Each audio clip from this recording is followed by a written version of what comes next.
I'll lead in. So 3, 2, 1, and...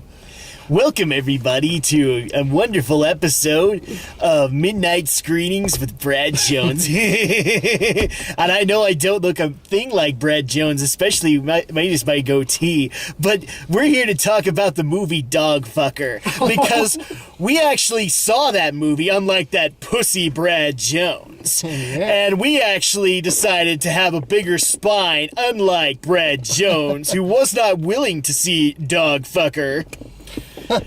And we're here to tell you that Dogfucker is probably the best shit you're going to see this year. And suck on that, Brad Jones, for the horrible imitation of the Angry Video Game Nerd review concept thing. Fuck you, buddy. Oh. All right. Hi, everybody. Welcome to a very unusual Draken Shadow vlog. Yep. A lot of explanation to be done here, but first of all, you've noticed there's 3 of us this time. 3, count them 3. We got Brinton here. He followed us home. Can we keep him? I think we can. All right. You know, I'm not an animal. I just had to do it at least once. Oh my gosh. you know, fellow faithful watchers of Geek News might recognize him from the podcast as one of our new rotationary members. He comes in when we find a place for him. Yep, or when he is able to find a place. Yes. That's basically how it works. He joined us for Batman v Superman, but we also wanted to invite him out for a vlog. But as this is Draken Shadow, this technically makes this our first crossover video ever. Indeed. Our first ever collab. Yeah. I don't know about you, I'm scared. Yeah, I'm terrified. You should be scared. Technically, that should have happened last October, but so many circumstances forced us to push that off. So this is our first officially now, and it's a movie review. So what the heck? Well, and who better than Brinton Valli of Brinton Valli Games on YouTube? So, and as for the weird format, well... We're in a car. We are in a car. We are totally ripping off Brad Jones here with the Midnight I Screenings. never would have guessed that. Never in a It's million almost like we years. need some age-old beer or something to drink and poison ourselves with. Yeah, we really do. So, explanation is it is very late. It is actually after midnight. Yes. This was the time we could actually make it work And this for all 3 of us. review is very, very late. It is very late. I mean, it was either this or risk... We wait another week. And Wait another week, or even worse, risk bothering my poor sister who's been working all day and his little infant child. So we just figured, let's just squeeze into the car, rip off Brad Jones for an episode. But then I got to do an exquisite cameo where I got to rip Brad Jones a new one for being a dick. But that's okay, because he likes being a dick. After all, he's a clown on the internet. Oh my gosh. He is. So this is the actual movie we are talking about is not Dogfucker. No. It is Warcraft. We're only, 3-4 weeks late? But according to most of the internet, same diff. Same diff. So we're like, 3-4 weeks late on this now? It came out June 10th, and yeah, It's June something. It's June 25th, I think, officially. 26 as of right now, because it is As of 26th, this yeah. moment, yeah. So at that point, and there were a couple of reasons why, because we actually had to rearrange schedule. Like I keep on pimping this, but I can't stop for one simple reason. We've got a big project that came up very last minute in June. And actually, you're involved in it way more than me and Brinton are. Mm-hmm. And so we wanted to be able to give the proper time that we needed, but also be able to make sure that all of the other projects could be met. And unfortunately, Warcraft came out around kind of the worst time possible, because literally its opening weekend, E3 was starting. Yeah. So at that point, like, all of us were busy anyway. So at that point, we pushed things out a week, and then we realized that you guys kind of needed more time and more investment into what you guys are doing. I'm not going to say what it is, people, because I can't wait to show you guys. It's a surprise. So- It's a secret, more or less. So at that point, we're like 3 weeks out, but, better late than never. Yeah. And I know a lot of people have been wanting, especially outside opinions on this one. So I'm actually going to approach this review kind of different, because I'm openly biased on this movie. I am obviously doing an entire segment for this summer on Warcraft. I am very much a Blizzard fan, and like to not even bordering fanboy standards. I am a fanboy. And so at that point, I love the fact that Brinton's nodding. Yes, I'm you just are. like, yes. Yes. So at that point, my opinion is obviously biased, but I know that some people were already wanting Alex's opinion because he's not, like, he's somewhat familiar with the series. He's got exposure, but thankfully we have somebody who has no level of exposure whatsoever. Well, except mine is today. You got a little bit today. So at that point, should we just get into it? Yeah. Okay, so first of all, for people who have never watched our vlogs, first of all, welcome. You must be new here. Second of all is spoiler alert right here and now. We're going to be talking about the plot of this movie. We're going to be going in depth. And if you guys still don't want to be spoiled, I'm assuming you all have been spoiled by now. But if you haven't, then spoilers ahead. That's the way it's going to go here. So let's go ahead and start from the beginning. There's one thing that I need to clarify right here and now, because I know that people are going to be asking this in the comments. You two are going to be asking this, whether or not this is legitimately accurate with in-game canon or lore. It's not. I was actually going to do a gag tonight where I brought the Warcraft Bible with me, which is the Warcraft Chronicle. If you're interested in Warcraft lore at all, go pick that up. It's actually a really good read. It's not. This is the best way to be able to treat this if you're a Blizzard fan or a Warcraft fan. Alternate timeline. That's the best way that you can ever explain it, because there are going to be events that don't match up with the lore and canon that you're used to in the games. So I'm just going to say that right here and right now. I don't remember anybody like Duncan Jones or Chris Metzen or anybody like that saying that this was canon. And if it is horribly wrong. So at that point, we start off on the Orcish homeworld of Draenor, where they are opening up the dark portal to invade Azeroth for the first time. And we get to see a horrific act where the Orcish warlock, it isn't actually said, but he is a warlock named Gul'dan, opens up the portal for the first time by sacrificing what looked like hundreds. It's supposed to be like hundreds to thousands of children. Now, people will already be asking this. The race that they were dealing with doesn't look human. It's not. It's a race called Draenei. And so what they actually did was they sacrificed Draenei children to open up this gate. And we're talking in the hundreds. So Yeah, it was pretty disturbing. I'll just say that. Yeah. well, it's Gul'dan. He's pretty freaking disturbing. Yeah. Yeah. Trust me, I wouldn't want to kill that bastard ever since he showed back up in Warlords of Draenor. He's actually a really good villain. So they open up the portal, but they can only sustain it long enough to get kind of a small warband in, combining most of their quote elite troops. And this is where the Orcish clans of Draenor are getting together and supplying their best warriors to be able to go over, secure a place for the Horde, all of the Orcish clans, to be able to invade from Draenor to Azeroth. And they do so. But it just so happens that Duratan, the chieftain of the Frostwolf clans, decided to bring his wife Draka along. And that's okay, because she's fucking badass. Except she's with child. And so they kind of hide that with way to say pregnant, but all right. I'm RPing this. Live with it. Sorry. It's going to get even worse because, well, the only way that they can actually hide her big belly is with the new World Wrestling Entertainment Championship belt, it looks like. Might as well have been.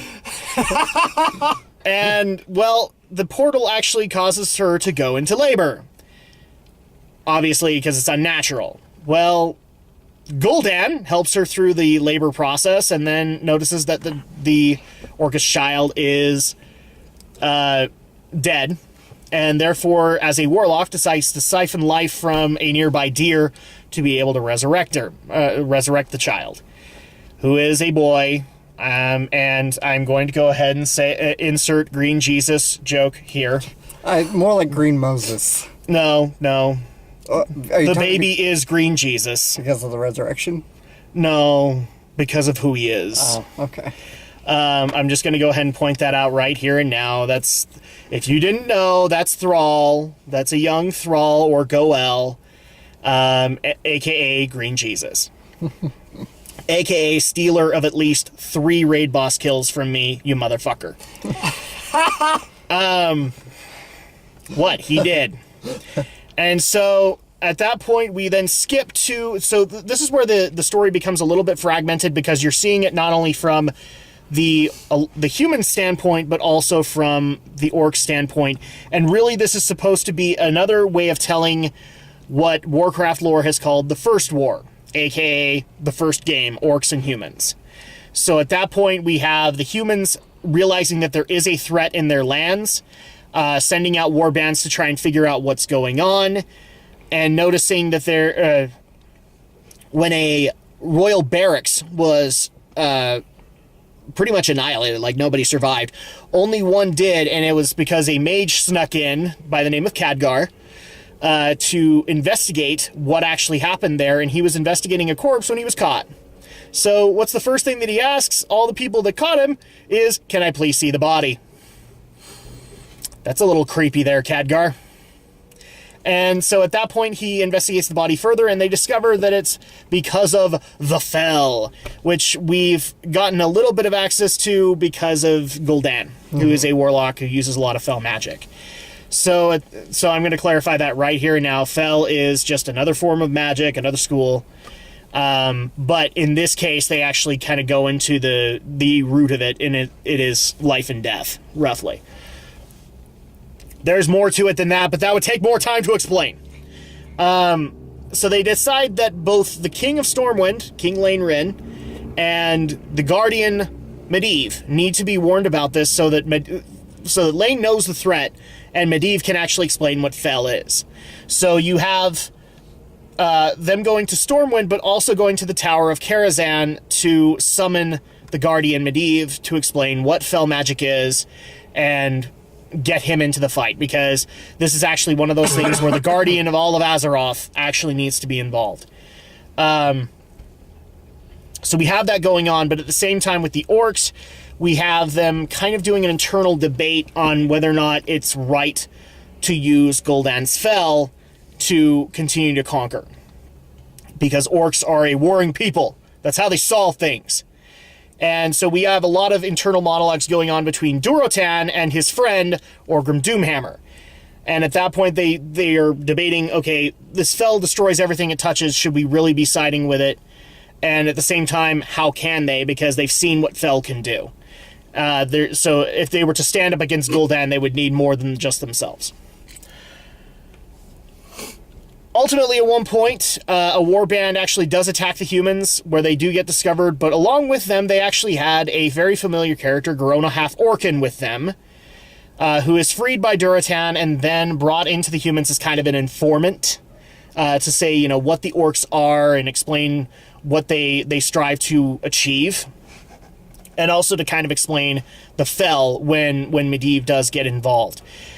In the meantime, though, when the humans do go to Karazhan, Khadgar, being a young mage in training, discovers a book that is kind of slowly slowly is a way to explain how the orcs actually got there, explaining the portal they used, and also explaining the possibility that it was not opened from their side, it was opened from Azeroth's side. So further the plot along a little bit, further the plot a little longer, we have Garona, who then is approached by Durotan and says, "Arrange a meeting so that I can meet with the leader of the humans." They meet, where they try to broker a peace agreement. "Please help us. We will stand up against Gul'dan if you can at least hold our, or watch our backs while we do that." What they didn't know is that Gul'dan had already infiltrated and brought in his own horde to try and take care of the whole problem, and try to eliminate everybody that was there. they fail because obviously some of the Frost Wolves actually do survive, but that also means that the Frost Wolves are traitors and therefore are all good as dead. So at that point, Duratan actually goes to suffer a penalty, but Orgrim, who is at this point a loyal orc to the Horde, tries to tell Duratan's wife Draka to get out of there with their son Goel, and to try and save him before a grisly fate is met for both of them, because now they're as good as dead anyway. Moving back into the human storyline, we actually have a couple of major things happen. Khadgar realizes that there is something horribly wrong with Medivh. Every time he tries to cast a major spell, he needs to go sit in a font of ley energy, which is unusual.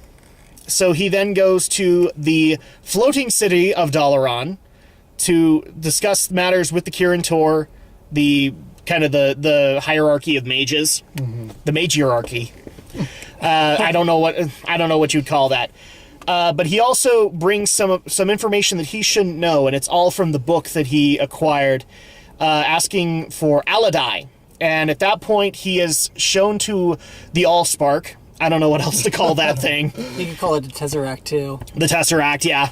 And it opens up, and we get to meet with a mysterious woman who I know, but you guys don't. Holy shit. Sorry. Yeah, we got like a little fair going on in the parking lot right next to us. I think that was the front runner. That was a It train. could have been, but Oh my gosh, I'm sorry. Keep going. so we then realize that yes, there is a possibility that the gate has been opened from our side, and there's only one person that could possibly do it, and that is the Guardian. So at that point, we actually have two wars fought on two fronts. One of which is with Duratan trying to confront Gul'dan and try to get him out of his seat of power so that they can in turn either return to Draenor or at least try to broker a peace with the humans. And the second is from Medivh's side and actually trying to stop him from finishing up this portal.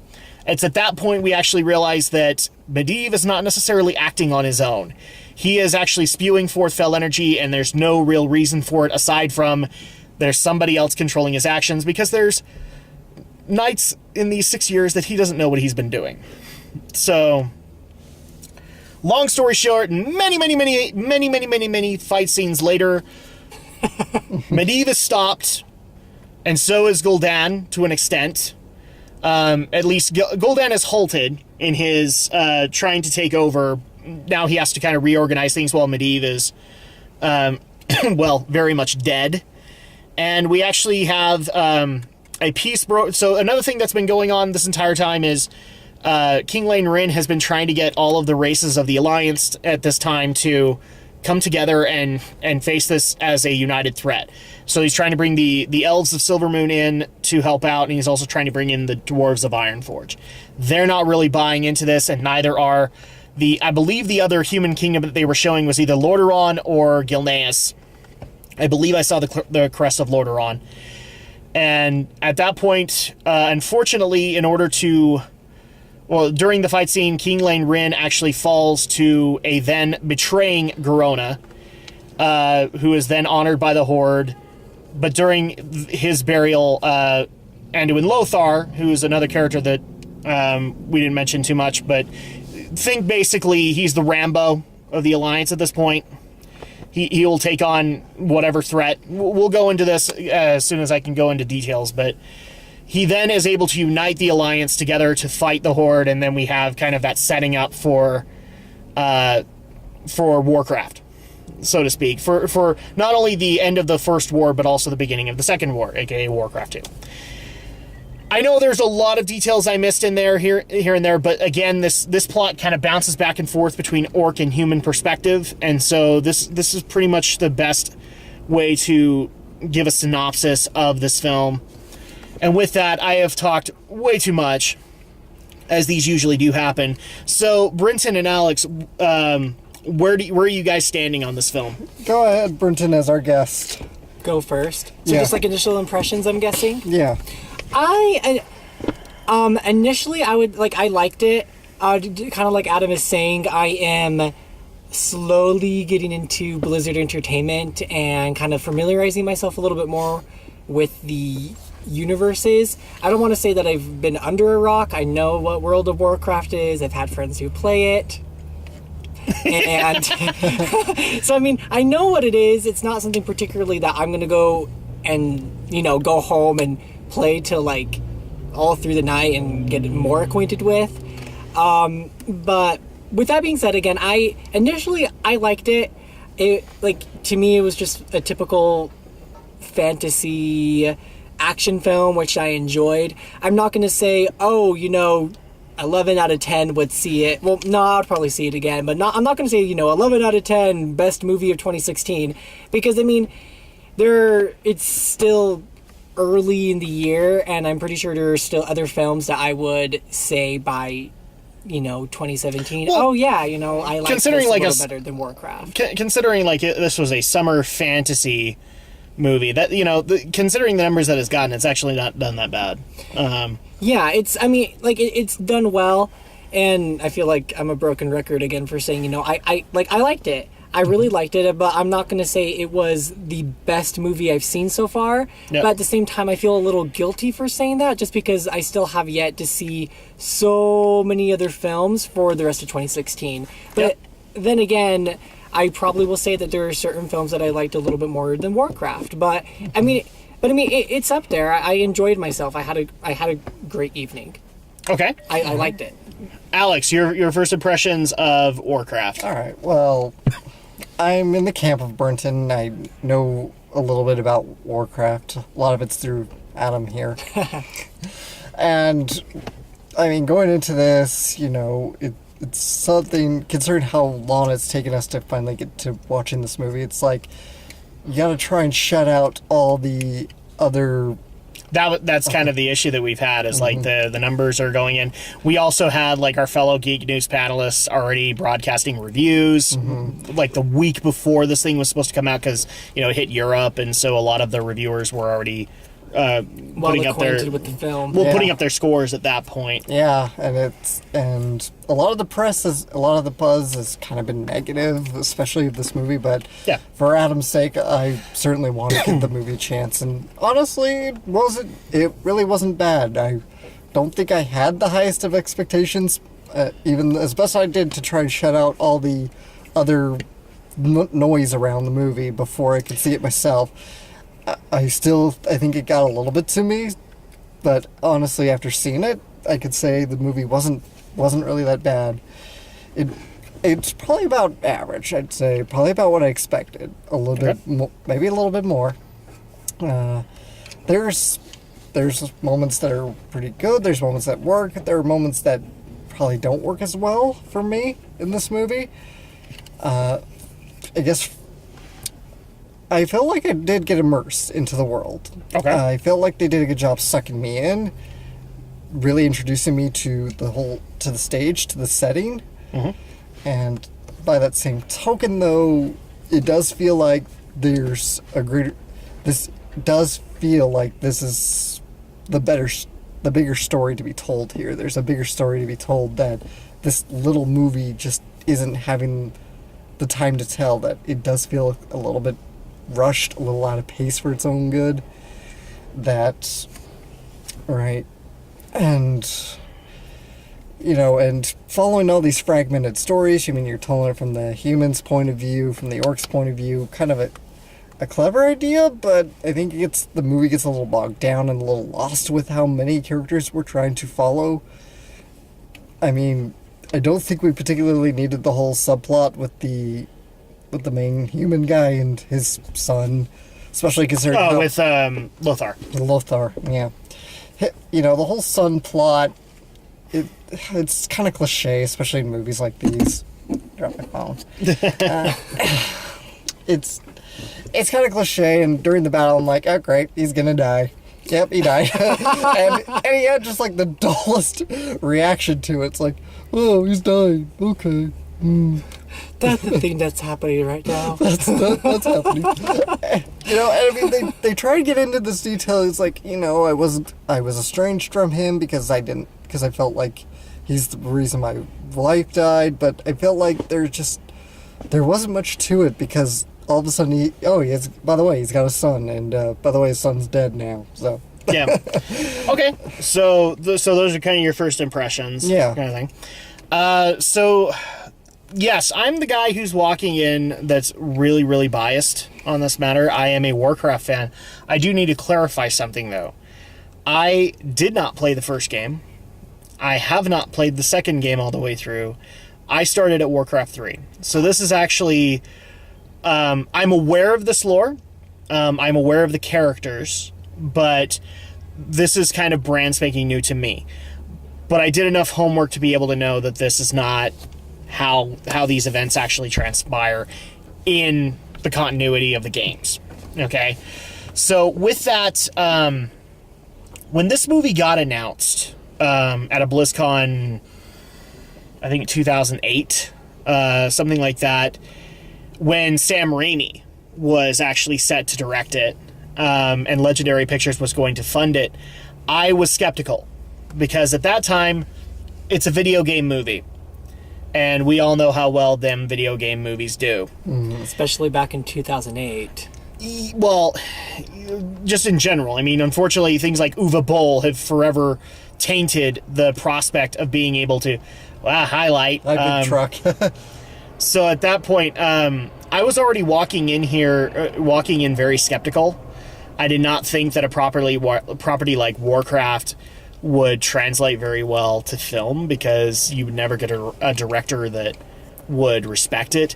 I know they said that Sam Raimi was a fan, but everything that I'd read on the matter told me that he wasn't a deep fan. When they announced later that Duncan Jones had been put in for it, I was still very skeptical, because all they had, like, with Sam, they didn't hammer this as hard, but with Duncan, they did horribly. It's like, yes, I'm a Warcraft fan. I've been playing WoW since 2004, blah, blah, blah.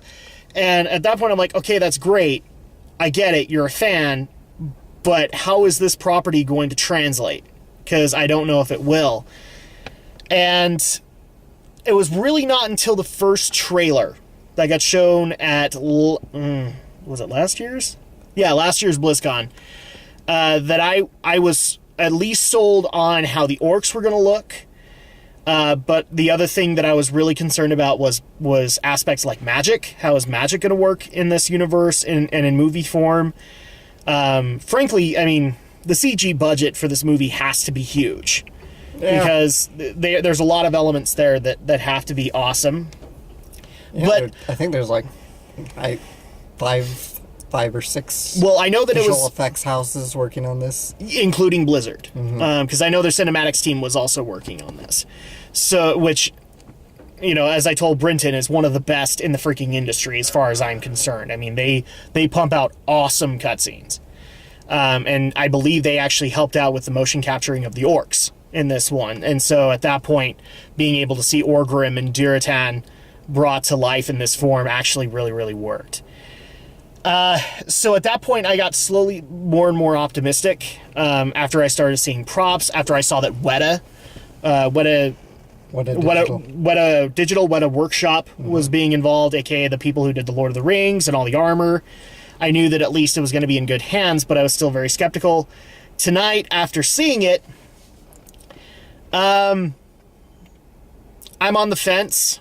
And the main reason I'm on the fence is because I think it looked like a great movie. But to a person that doesn't know all of the Warcraft lore, this is probably a much more enjoyable experience. Why? Because, as I saw from fellow WoW community members on YouTube saying, they are trying way too hard to fit in way too many storylines at that given moment. And here's the thing, it's all alternate timeline as far as anybody is concerned. So trying to throw in Thrall, or trying to throw in that Anduin Lothar, who didn't have a son, at least as far as I'm aware of in the continuity, has a son now. Trying to throw in a different kind of continuity for Garona. It all just kind of meshed, and I'm not saying it took away from the experience, but it definitely... It felt like its own story, but it also felt like they were trying too hard to also make it into the legit story, and that meshing didn't work out. So I'm not going to say it's a bad film. It's enjoyable. Okay, if because I'll admit, like 5 minutes in, I checked my Warcraft knowledge at the door. I'm just barely bringing it back in, and I was able to like. There were a couple of points where you guys even saw. I was like, "This is awesome!" Oh yeah, because it was rather adorable. Let me just tell you. Well, because I got to see some of my favorite cities imagined in like real life. I got to see the dwarven city of Ironforge. Because when we saw the snow-capped mountain with all of the towers, that is Ironforge. It's literally in the mountain. That was actually rather pretty. Then we got to see Stormwind, and that looked amazing.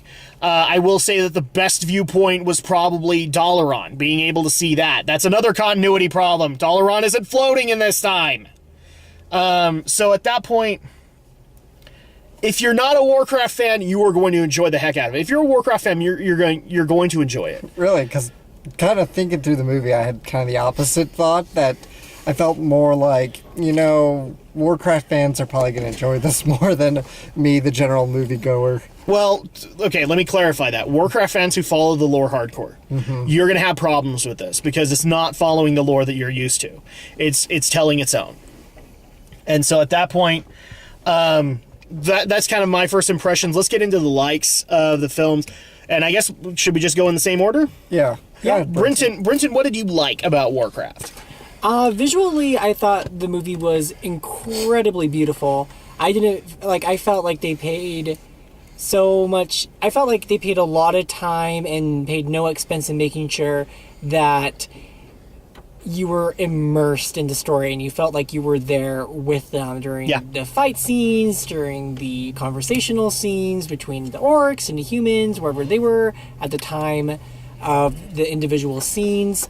Like you were saying, when they were showing all the different cities and stuff, we were watching you just like, oh my gosh, this is awesome. Mm-hmm. It was just like, it was so immersive, and visually I loved it, and it was just vibrant and bright and beautiful, which I'm starting to notice a pattern between me playing Overwatch and immersing myself in other Blizzard entertainment productions. Blizzard, we create worlds. Yeah, you all do a great job, thank you. Or at least with what I've immersed myself in so far.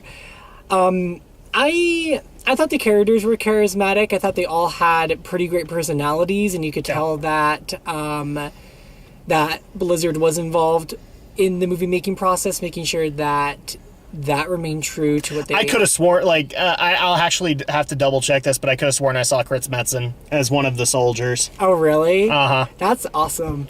I need to double check that because I don't know 100%, but I could have sworn I saw a lot of Blizzard executives in the army for the humans. I can only imagine that actually happening. There's a security van going by, and I'm scared they're gonna stop us and be like, "What are y'all doing?"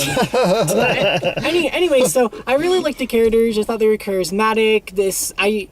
Just like Adam was saying, I mean, this is my first real exposure to Warcraft and to that world and that universe, and I felt like I'm just curious. Was in it. I'm just curious. Out of the characters, would you have a favorite? Oh man, that's a really good question. I think I just like the main characters from both the human side and the orc side. Because main characters, that's like all of the cast that we followed. I know. So I'm guessing are you Orgrim or Duratan? Oh gosh, I'm trying to remember who's who. Somebody just walked up by the car that scared me a little bit. Duratan was the chieftain. He was the one that was trying to broker peace. That one, him. Okay. And then for the humans, there was Lane Rin. He's the king. No, it was his brother-in-law. So you liked Anduin. You like Lothar. Yeah, there we go. Okay. Yeah, I liked those guys. I thought they had good personalities and both wanted what was best for their individual races. Okay. And we're trying to come together and make sure that it all happened. It's just, it's a story. Of course, certain cliche things are supposed to happen regardless, whether it be Warcraft or other media and genre in the fantasy lores. So, two good people trying to make something good happen, but with all good things, bad happens. Well, and here's the thing that's interesting is your pick, Duratan was seeking peace, Lothar wasn't. Lothar was a soldier through and through. He didn't think peace could be brokered. especially when his son died. So, Oh, well, yeah, I definitely saw that change. It was just like... And I mean, even at the end of the movie when... I hate dramatic irony. I feel that's all I've been engaging in with this weekend. But when he, the female orc, whose name is escaping me... Verona. when she killed the king... I mean, dramatic irony, all he sees is a dagger, and he's just like, oh my gosh, why would she do this? But in reality, she's completely shattered because it's like, I want to be on your side. And, Mr. King, no, you have to do this. Which is another major thing of this is not canon because... Okay, so I'm going to spoil this a little bit. In the actual continuity, she does that exact same thing. She actually assassinates Lane Wren, but there's actually kind of a justified reason for it. She's actually like a sleeper agent, literally designed from childhood by Gul'dan to respond to his call whenever he has an order for her, and he actually literally sent her in to infiltrate. I see. And it's not like in the middle of a battlefield. It's like in the throne room because she's a trusted ally. Right. And so at that point, that is accurate, but I actually like the fact that they tried to have this kind of emotional point where, because I was afraid that at some point her eyes were going to start glowing green and we were going to have a justified reason for why she would do that. And instead they went the actual like emotional route, and she didn't want to do it, but Lane was right. It was the only way for her to survive. So I agree with you. I thought that was a good moment. I know it was just like a sad moment because I at least for me, just watching, whether it be like a movie or real life, not that I'm saying I actually watch people kill other people, that'd be creepy, but you live Warcraft every day. Every single day, every damn day. I have a raid after this. But I mean, it's just sad. I mean, you could tell that she Damn right you do. Better have brought your DKP. I'm lost. Yeah, there you go. I just, you just genuinely feel bad for her because she became part of this family, and then it's like, hey, great, now I have to essentially I'm exiling myself right now, and it just sucks because I mean, like, the mage is like, no, there has to be an explanation, and the knight is like, no, it's not true, she's a traitor, blah, and it's like, for the love of God. Yep. Okay, so Alex, unless you got any other thoughts, Brinton, on that. Okay. Alex, your what was good about Warcraft for you? I can definitely agree with Brinton that visually this movie does look really good. It really looks good. It looks better than I thought it would. For the most part, there's a few visual effects I'm going to have to call questions on, but like the whole lightning bubble thing, I guess that looked really lame. What lightning? Like that lightning, the big the wall of barrier? lightning, or Yeah. the barriers that they would create? It's Not like your shields, but when they were in that like the canyon and the Is that the one guardian, you're like, Yeah. summoned Okay. that lightning barrier. Yeah, that one. Okay, yeah.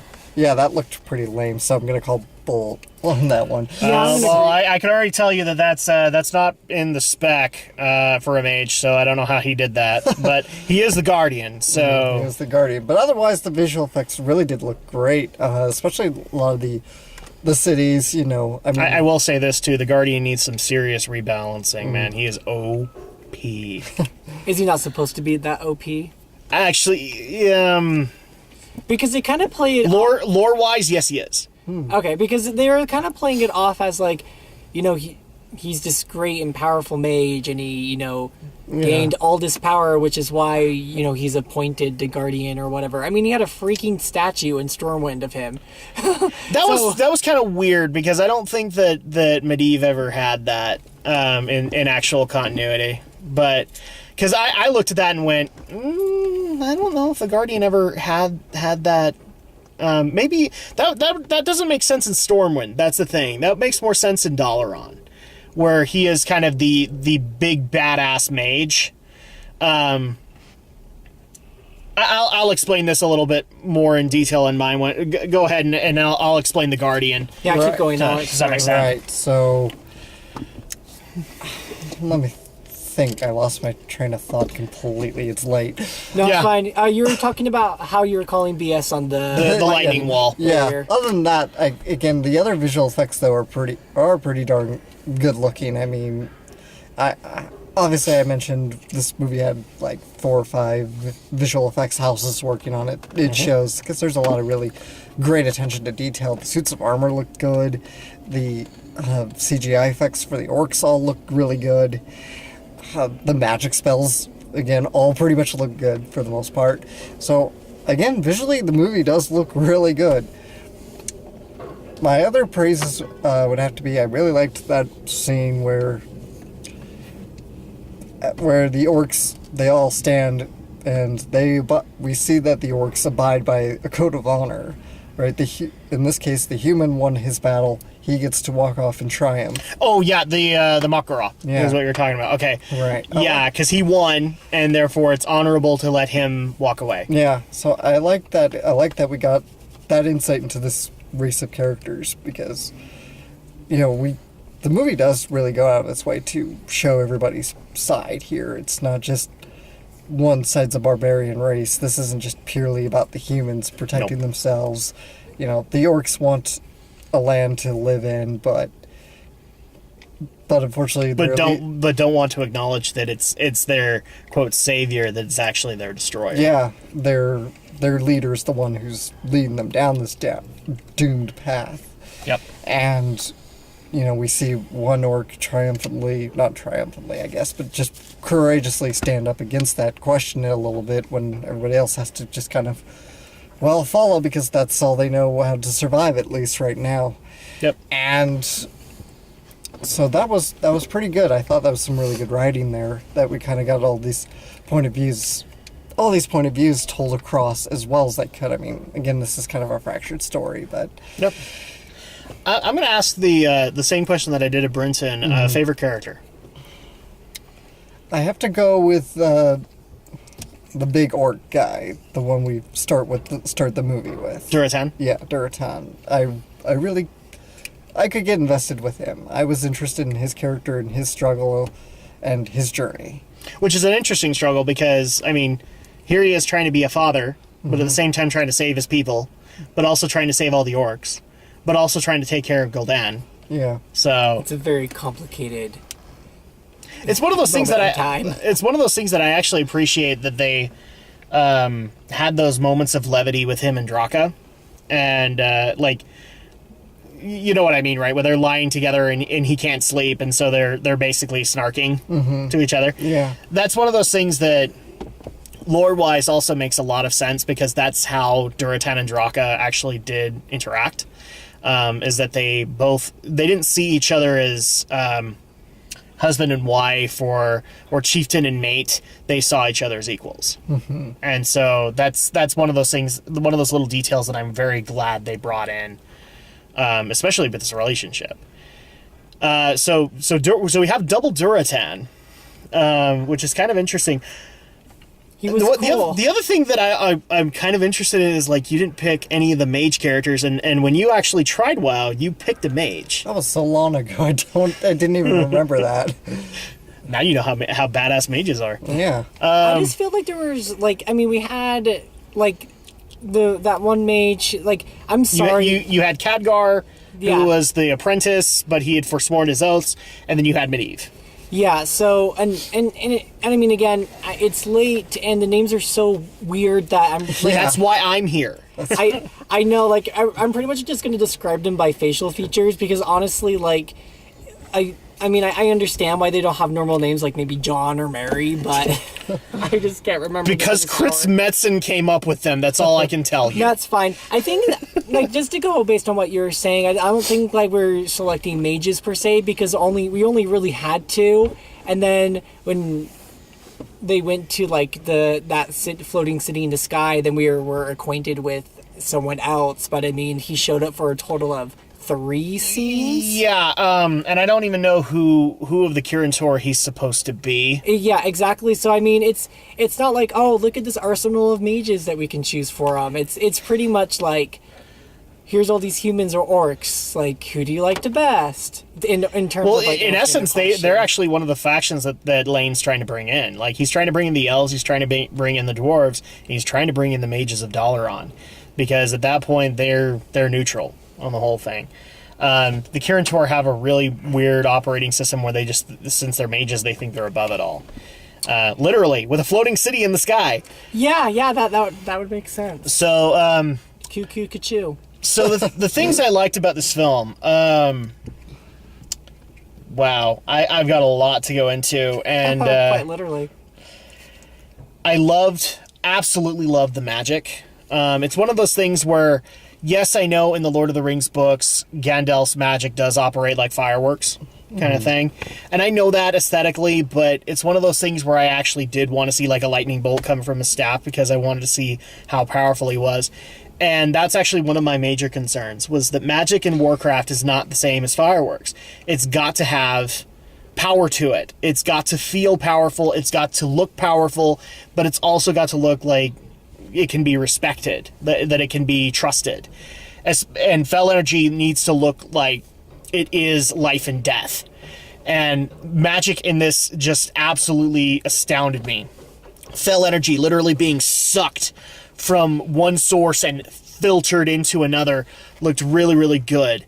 All of the arcane and ley energies that we were seeing mages using, especially that nice little touch where you would have these circles with runes around them, that's from concept art for Warcraft. So I'm glad that they put that in. Love the magic in this movie. Love the visuals. All of the cities looked absolutely gorgeous. There's inaccuracies here and there. Obviously, Dalaran is not floating in this time period, but I was okay with it because it was a freaking floating city. The Chamber of the Kirin looked absolutely awesome because it's basically a room of glass. It doesn't even look like you're standing on anything at that point.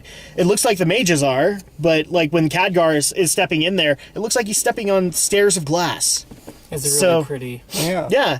And so I love the visuals of the cities. I also loved the orcs, although they looked grotesque, but I actually would dare say that this will go a little bit more into my dislikes, but I did like the orcs like Duratan and Orgrim, where it looked like they were natural.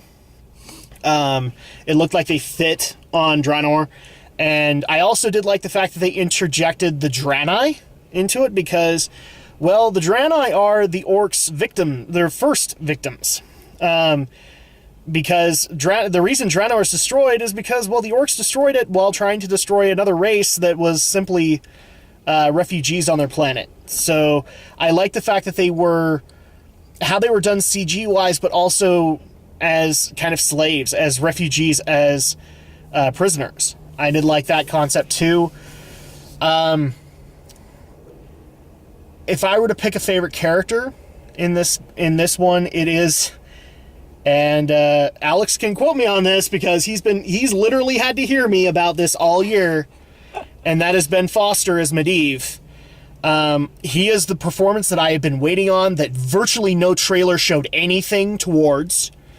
They really kept Medivh hidden, and I still don't think for good reason, but he's the guy that stole the freaking show as far as I'm concerned, because he is exactly what that character is supposed to be, especially when it came to things like the internal battle that he is dealing with. Because, look, I know more than most, but it wasn't just a demon inside of him, it was the demon.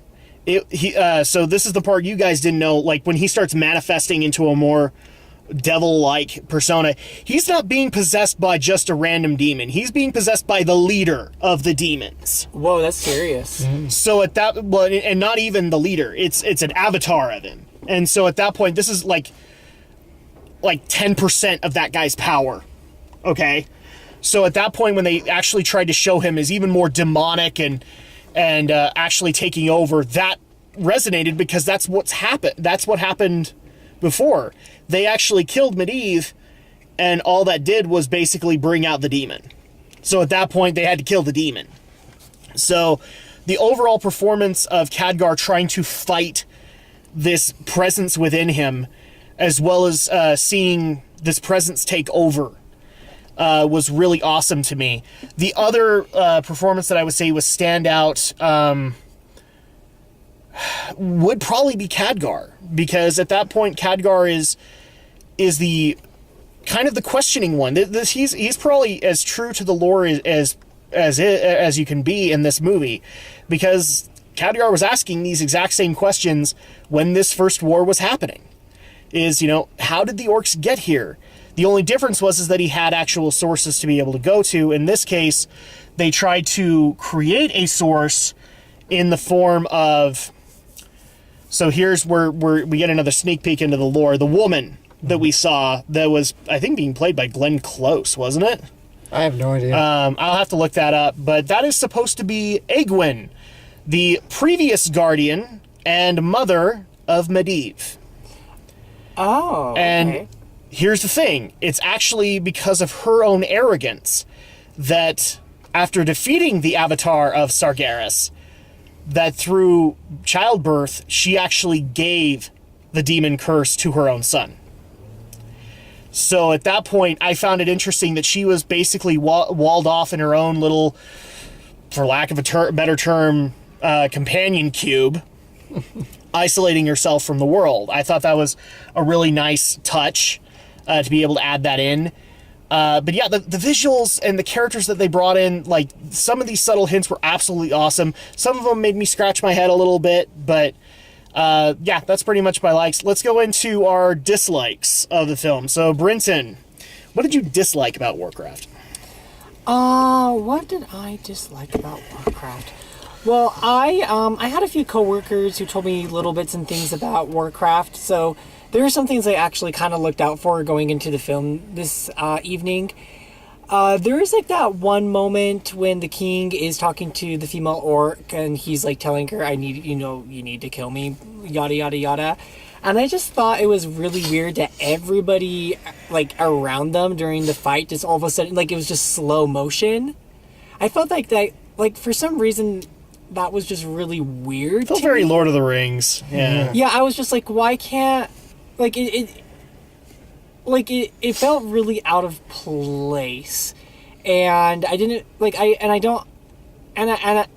can't comprehend the reasoning behind it or why that happened, whether they're trying to add dramatic effect or trying to like make it feel like, we're running out of time or something. I don't know. It felt really, really out of place. Okay. I kind of want to go there. Alex was talking about the Human Knight's son and how he died, and that subplot felt really weird. It felt forced, is what it felt like. It was tacked on. I mean, I get that it gave a reason for him to kill that one orc who got some of the power from the Fel. Like that, I mean, I could understand why they did that, to give him reason to essentially, like, have all that pent-up anger to kill him and then be able to walk off without any issues.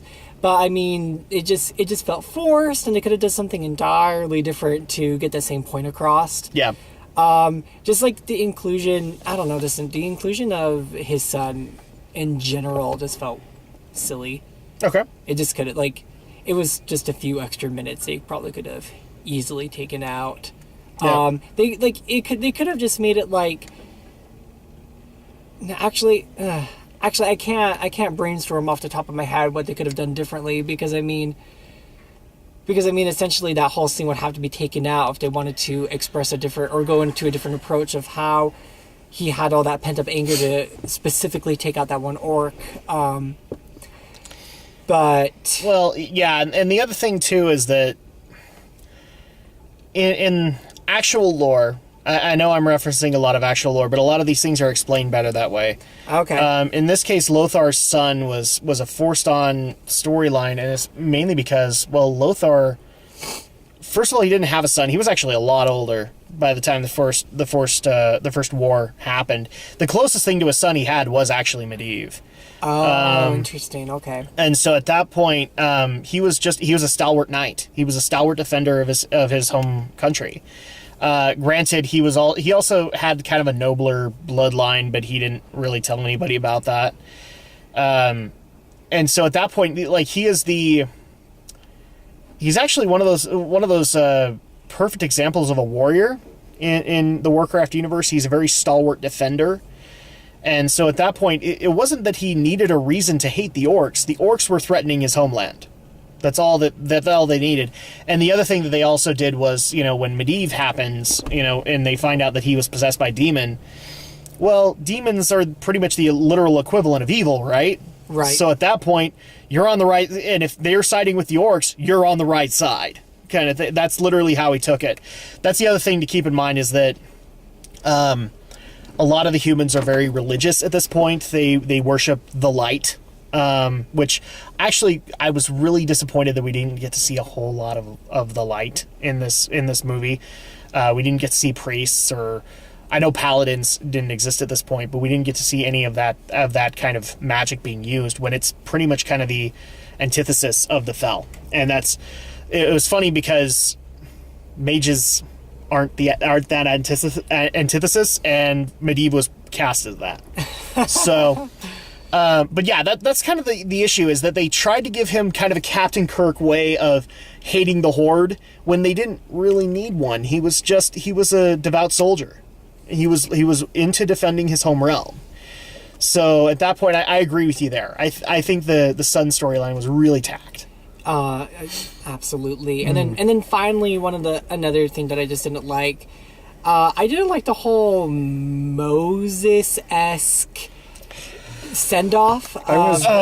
Green Jesus strikes again. I like that like, you just like put him in the Warcraft water. fans, before you get on my case about calling him Green Jesus, I'm not the only one that calls him Green Jesus. And as far as look, I love you, Chris Metzen. I love you. You have given way too much power to Thrall. You really have. That's why we call him Green Jesus.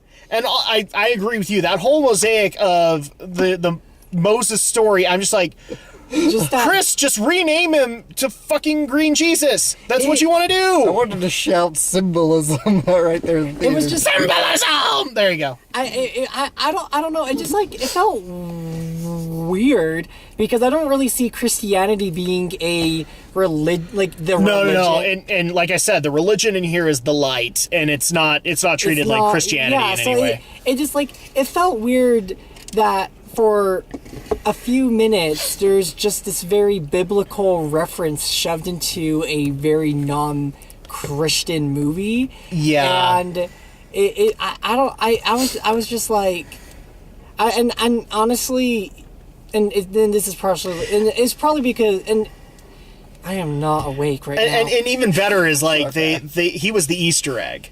He was basically like the hint for a sequel, which would be, I'm guessing, telling Thrall's story, because they show him being picked up, right? And he's actually being picked up by the servant of the Lord, who would then try to basically make him a mercenary, like a puppet leader of the orcs. Mm-hmm. I see. To have his own army.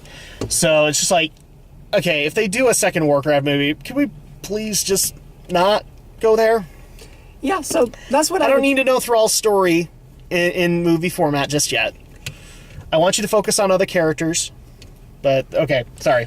No, you're fine. That's all I really had to say. Those were just my only dislikes, and what I felt was just kind of weird. Okay.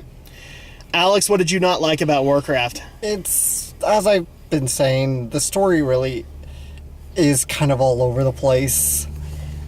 I can appreciate the effort to try and, tell the story from a couple of point of views, not just make one side barbarians or the other, because that is pretty different for a fantasy film. Mm-hmm. Especially when, this, I get it, because this is Warcraft, and you need to But it's Warcraft, but obviously it's gonna, to the layman, it's gonna look like Lord of the Rings, and you gotta find a way to differ yourself from Lord of the Rings. So that's actually one of my objections with this. I don't know how you could not make this look like Lord of the Rings. Yeah. So I get kind of why they went that, but unfortunately, with doing that, it is like you said, like the fans have said, they try to do too much, and it becomes a bogged down kind of mess. Yeah. It's not awful. I mean, it does, when it comes together, but when it doesn't, and it just kind of shows. Like, I've already mentioned the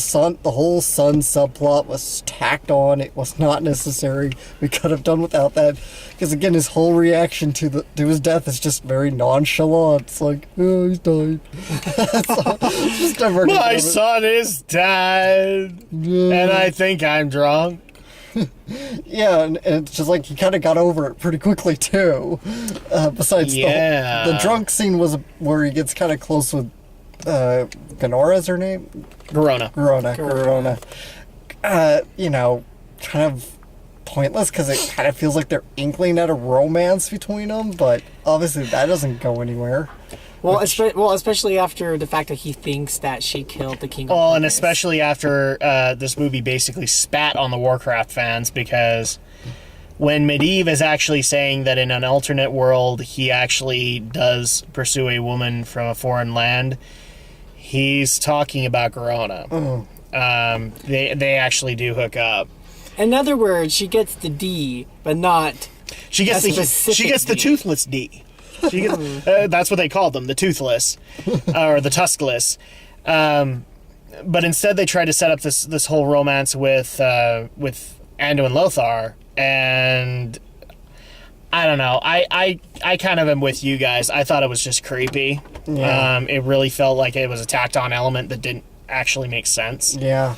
And, you know, you have the Guardian who... Especially when Garona is introduced very early on as being pretty much the equivalent of a slave girl, which means she's probably been raped. You know, so it was, like, creepy. Yeah. So, and as I mentioned, I was getting into we have the Guardian who's suddenly evil now. I mean, you mentioned the demon, and I barely heard the demon line, so... You know, that should have been something that had some build-up with and using the demon as we needed more moments where we saw this corruption happening. Yeah, it's just like, I thought the whole time I just thought maybe he's getting weak from using so much magic, and it's just weakening him, it's taking a toll on his body. Oh, wait, he's just evil. Okay. Well, it's because, like, the way that's supposed to work is, like, when he uses a spell, he's literally hurting his war with this demon. And so at that point, that's where the demon is winning. But I agree with you. It isn't explained properly. Yeah. We needed more moments seeing, like, Fel kind of leaking out of him. Or, more points in the pool where maybe you saw a little tint of green in there.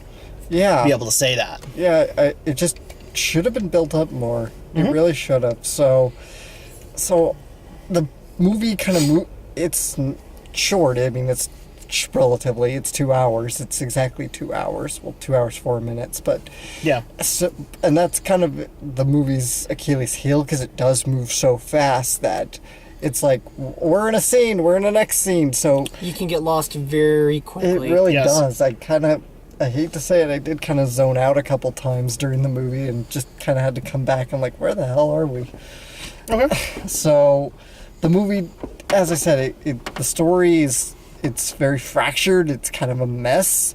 It's not one of the most poorly written kind of movies I've seen. As I said, when the moments come together, they come together, but it needed probably a few rewrites and a little more time in the editing bay. Yeah. So I guess we're moving on to me now. Yeah, go ahead. So dislikes for me, you guys have pretty much hit all the nails on the head. I felt like Garona being part of this actually was fairly tacked on, because she didn't really even have an essential role to it, aside from she translated the orcs from time to time. Ando and Lothar's son was not needed at all. They could have explained that in a dozen other different ways. I agree with you on Medivh. They needed more time to explain his corruption, and they didn't utilize it. I really do think this film immediately started at 120 miles per hour, and it needed at points to slow down and explain like why this is a bad thing, why fel energy is death. And granted, they could say, well, the orcs explain that because we got to see literally Gul'dan like sucking the life out of people, and that's fine. But then you also all of a sudden start to see that it's like everywhere he steps, he destroys. And so it's like, well, how does that work? You know, because we're seeing other magic users in this universe, and they're not doing that. And it's because, you know, where I know this concept, where mages actually have limits, they're not going to overstep this. A mage that actually oversteps that becomes a warlock and becomes a user of fel. So at that point, it makes sense for that, but to an average viewer, they're not. All they see is blue magic, therefore good guys. So at that point, I agree with you there. I think the only thing closest to any kind of corruption storyline was the interactions between Khadgar and Medivh. But even then, you could just take that as he's pissed off because he stole a book from his library. Yeah. You know, like there's this wonderful scene where we get to see him burn every drawing that Khadgar has gotten out of this book. And it's just like, okay, well, I know that it's because he's getting close, and this is not necessarily Medivh he's talking to, it's Sargeras. Sorry, I'm going to use the actual term. It's the demon inside of him. Mm-hmm. I know that, but to everybody else, it looks like he's just being an emo douchebag. That's what I thought. I thought he was just being petty. How come you steal my book from my library? And that's the interesting part, and it should have been explained better, is that when you deal with Medivh, you're not dealing with just Medivh. You're dealing with multiple personalities here. Mm-hmm. And so that was actually kind of really frustrating to me. And yeah, I just think that they were trying to throw in way too much, and it bit them in the ass. If I were to rewrite this, I would take Draka out of it. I'd take Thrall out of it. I'd take Lothar's son. I'd probably take Garona out, because this is not a timeline where her presence makes a whole heck of a lot of sense. And yeah, I agree with you. I think this needed a couple of rewrites. I wish I could say there was an actor that I had problems with performance, and I really didn't. If there was one that I'd want to point out, it's probably Gul'dan, because a lot of times the actor that they had, I don't know if this was just his voice work, but it almost sounded like he was muffling a lot of his lines. And so at that point, it was hard to understand what he actually was saying. I don't know if that was just by design, but that kind of bugged me after a while. Like, I wanted to hear, this is a horrible, horrible man. This is a horrible, horrible orc. I wanted to hear his machinations, you know. Sometimes you just want to hear the supervillain monologue, you know? Right, yeah. And we didn't really get to hear that. But yeah, those are pretty much my dislikes of the film. It tried too hard to interject so much lore when it was basically hitting a restart button. And at that point, I would have just been happy if they told new lore, and wrote new stories with it. It's either that or you stick with what you got. So we've gone into our positives, we've gone into our negatives. Final thoughts and score, Brinton, for Warcraft. Final thoughts. If somebody asked me if I wanted to see Warcraft again, I would go see it again. I enjoyed myself. Usually there's a lot of things I miss from like a first watch of a movie, and it usually takes me about 2 or 3 times to pick up on little things. So I could probably have an entirely different opinion by the time I see it a second time, or I may even have the same opinion. But I mean, when I think of other movies that kind of had a really fast pace and I felt lost at times, cough, Batman versus Superman, cough, I still would No, you know what? That was worse than this one. No, it definitely was a lot worse, and I would say that if I had to choose between watching Batman versus Superman or Warcraft for the rest of my life, I would probably choose Warcraft. Okay. So I would give it a 7 out of 10. All right. So a solid C. as far as you're concerned. Yeah, it was average. Okay. Alex? Well, it had its moments. Visually, it looks pretty good. I can say I was drawn into the concept. I was drawn into the world with some decent storytelling here and there. But I can't get past how fragmented and just how quickly everything moves that I still missed a lot. Both from my inattentiveness because the movie sometimes failed to hold my attention. Sometimes I'm just distracted because I'm distracted. Yep. So all that, I can only say I would give Warcraft a 6.5. Okay. So you'd give it more of a D. Mm-hmm. Okay. For me, kind of my final thoughts are, this is, okay, again, I was walking into this expecting an absolute train wreck. And, I'm really glad that I didn't have that, because, look, yes, I'm the Warcraft fanboy here, boys and girls, and it's because the lore is awesome, and the storytelling that they do is some of the best that I've read, that I've witnessed in game, things like that. And so, at that point, I really didn't want them to screw this up, and they could easily screw it up. And I at least will say they didn't, that it was an enjoyable movie when you kind of check your brain at the door and you're not expecting like a coherent story. When you are expecting a coherent story, there really isn't one. Mm-hmm. They're trying to tell a war from two sides, and frankly, what they should have done was, I'm thinking about it in my head, and really the first one maybe was, instead of, because they tried to get us to empathize with the orcs a little bit. And I think one of the best ways to be able to do that was to show the destruction of Draenor, to show what they actually did, so that you could understand why it was such an opportunity to try and side with the humans. I think that would have gone over a lot better than what they did. So at that point, I probably would go with Brinton. I would give this a solid C. It is an average film. It's not the best thing I've seen this summer, but I've got to hand props to Duncan Jones. I think you did a great job with the property that you were given. I have a feeling you had everybody breathing down your neck. You probably had Blizzard executives breathing down your neck, which you had no problem with. You had Legendary breathing down your neck, and what came out of it was still a very good product, and I would like to see more of it. And so, yeah, I'd give it a 7 out of 10. I think it's a solid C. So, with that, do we go into the final aspect here, Alex? Yeah. So, Brinton, if somebody were to ask you, if they were to ask you whether or not Warcraft is something to see, and how much you would actually propose that they spend on it, given how movie prices go these days, how much would you actually recommend for people to spend on Warcraft? Well, I'm not sure if it's like this for other states, but I know at least here in Utah, or at least for the Cinemark and Megaplex theaters, which are just scattered throughout the entirety of the state. Yeah. At this point, I'd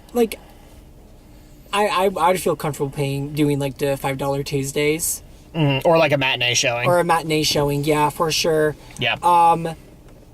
Yeah, so, I mean, like, $5 Tuesdays are a matinee showing, and if you don't want to spend those lower prices, I mean, there's always Redbox when the movie comes out. Or Amazon or Netflix. Yeah, so I mean, just based on the circumstances that we were in, and having to come for an evening showing, I mean, that's completely fine. But if you all can avoid that, I probably would. Yeah. Mm-hmm. Alex? Well, I would say personally, really, I think as an average moviegoer, I can't see an average moviegoer getting much out of this movie. So, for hardened Warcraft fans, I can see it being split 50-50 because I'm sure there's going to be people who are pissed that this is not super loyal to the Warcraft mythos. So, approach with caution, I guess. So, I'd say rent it. So either Redbox it, Netflix it, on demand. So you wouldn't recommend seeing this in the theaters at all? Not particularly. I don't see a theater need for it.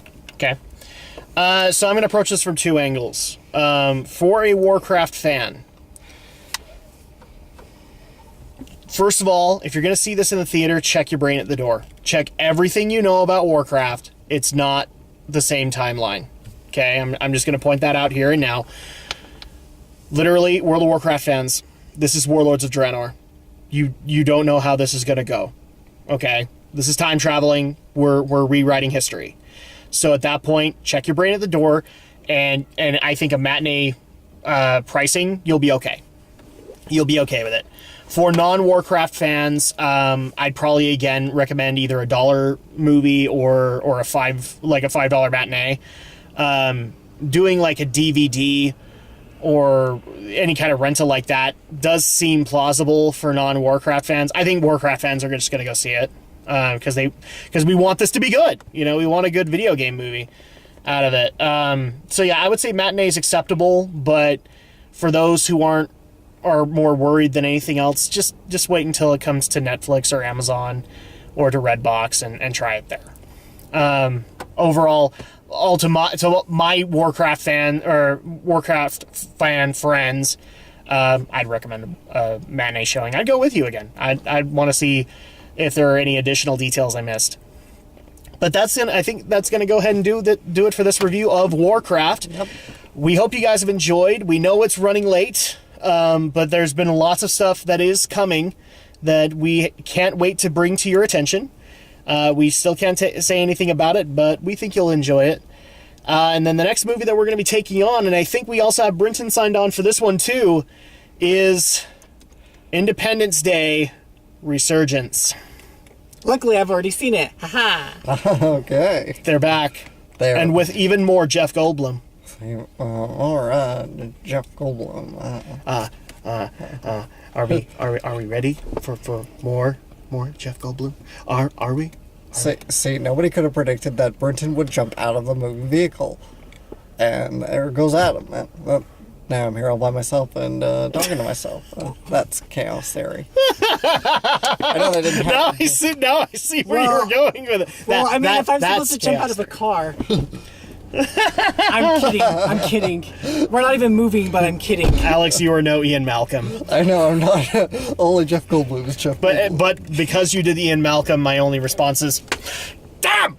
That's John Hammond. I know. So I think that's going to go ahead and do it for us this evening because it's late and we're really tired. Yeah. So we hope you guys have enjoyed, and we will see you guys next time for Independence Day Resurgence.